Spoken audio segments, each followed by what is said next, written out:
season. They will face the top seed overall in Boston College, and if they win, they will move on to play the winner of Denver and BU. They are looking for the first Big Ten national championship since 2007. With that in mind, it's time for the big interview, and we are glad to bring in one of the most important maize and blue guys on ice. He is Rutger McGoarty, who joins us now.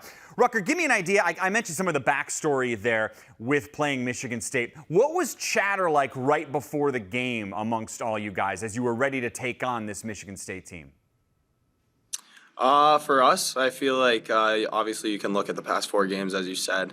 They kind of had our number there, but at the end of the day, it's tough to beat a good team 5 times in a row. So we were more focused on ourselves and our game and what we need to do well. We know that they really hadn't seen our best, and we came out on top, and it was a fun game. I mean, it's always great playing your rival, and it's awesome to see how great of a season they had and where they came from. But yeah, like I was saying, we were kind of just focusing on ourselves, and yeah, it was awesome. Well, it's pretty impressive. 3 straight Frozen Fours, 2 of them with Brandon Naurato as your head coach. How do you best describe your head coach? The number one thing that comes to mind is just a player's coach. He's always there for you. He likes to talk about hockey, life, school, whatever it is. He's always there for you, and it's an open door policy. You can go talk to him whenever, wherever, and he loves the game. He's dedicated to the game. I know he's had some long video nights after some long games, or he loves giving guys credit where credit's due in video, or whatever it is. He loves pumping guys' tires, but he's also he can help you out in different areas as well. If it's development, if it's skating, whatever it is, I feel like Brandon Naurato is the best coach around. Well, and you have an interesting relationship with him because you've known him from forever. Your dad was his coach way back in the day. What's your first memory of him? My first memory, I think I was 10 years old, and we were at the Michigan Hockey State Tournament, and my dad was a scout, and I was up in the scouts box with my dad, and I was kind of just messing around as a 10-year-old, and I started talking to this guy, and next thing you know, 10 years later, he's my head coach. Well, and he became your head coach, but you had to switch schools, right? You were originally committed to Notre Dame, and you ended up switching to go to Michigan. How much of him being on the coaching staff was a part of your decision to change? Well, when I originally decommitted, I kind of just had a change of heart, and then I lived in Michigan for 6-7 years at the time, and then a couple of my really good friends with the Fantillis were at the University of Michigan, and Brandon Naurato was the assistant coach at the time, and for me it was a no-brainer. I knew that Nar and what they had going on at Michigan was unbelievable, and I just wanted to be a part of it. How is he different now versus a year ago when he was just named kind of suddenly the interim head coach?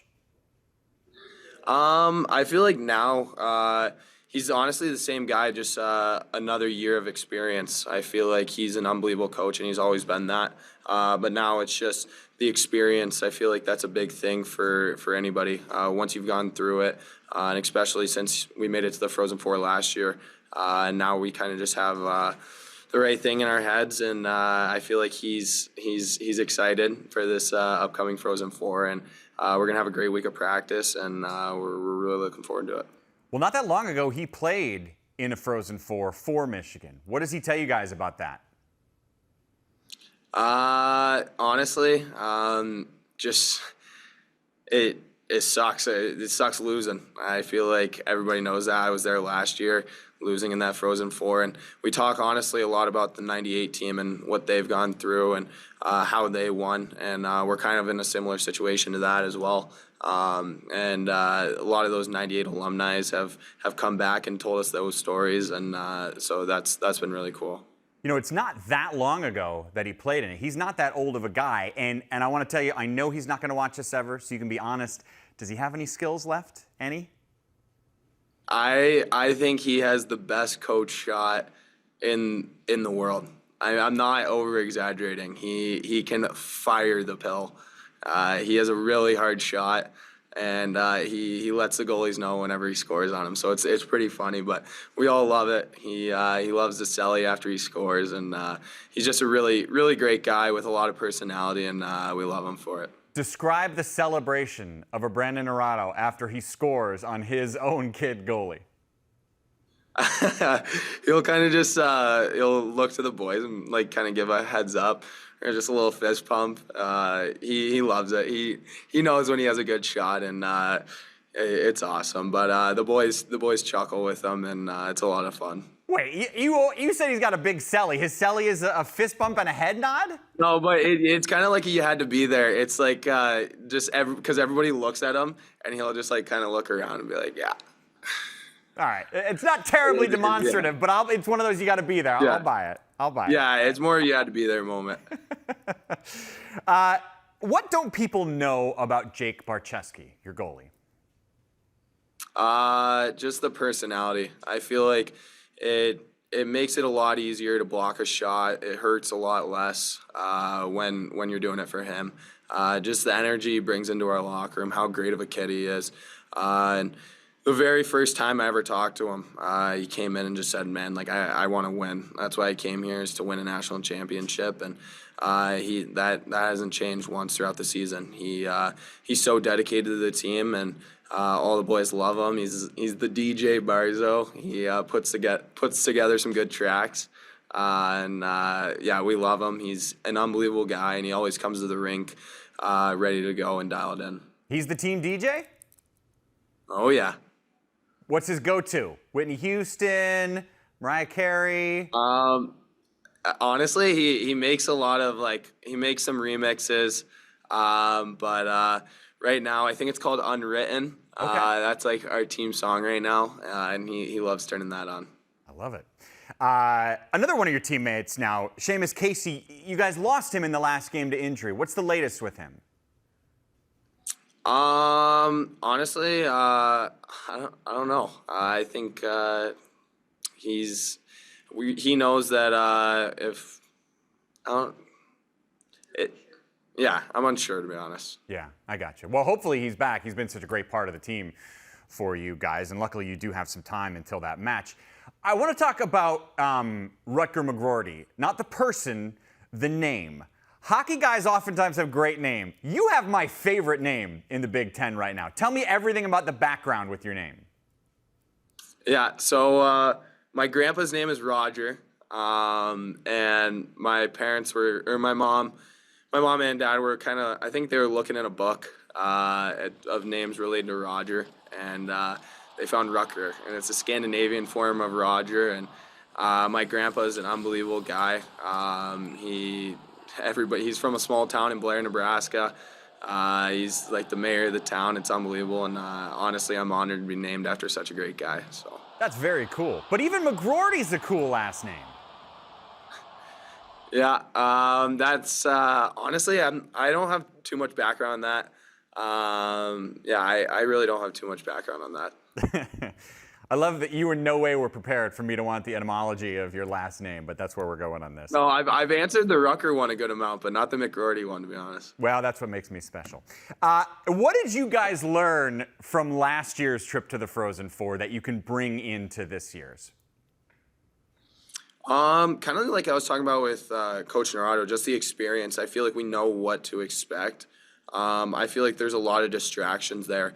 If it's with media or just people wanting to talk to you or this or that, dealing with the tickets. And it's bigger than hockey, I feel like, almost in a way. But for us, we just know that we're going there with to win a national championship. So we're really looking forward to the task at hand, and we're not going to let the distractions get the best of us. And yeah. How do you feel about the fact that you've almost got 2 full weeks off until you play again? Yeah, that was actually a big talk for us. I feel like you can kind of look at it as like, oh, we can just be normal students for a little bit, but no, that's not what it is. We're really going to hit it hard, and kind of for hockey, you need good cardio, obviously. So we're going to be hitting it hard in practice, getting our cardio going again, and I feel like we're really going to be hitting it hard here. One of your teammates, Gavin Brindley, is the Big Ten Player of the Year. Why?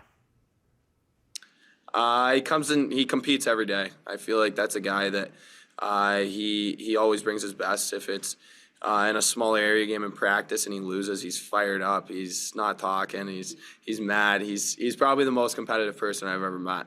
And he always comes to the rink with a smile on his face as well. And all the boys love him. He gets some good laughs in the locker room. And but I would say the main thing that sticks out to me is the competitiveness.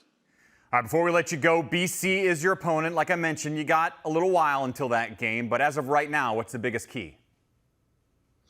I feel like staying above. I feel like they got some real game breakers, and I feel like they got a lot of skill. But if we stay above, take away time and space, they're going to struggle with that. And I feel like they also love a lot of offense. But with that, I feel like you sacrifice some defense. So I feel like we can capitalize on some of their offensive turnovers as well.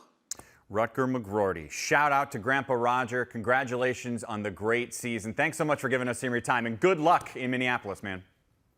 Thank you.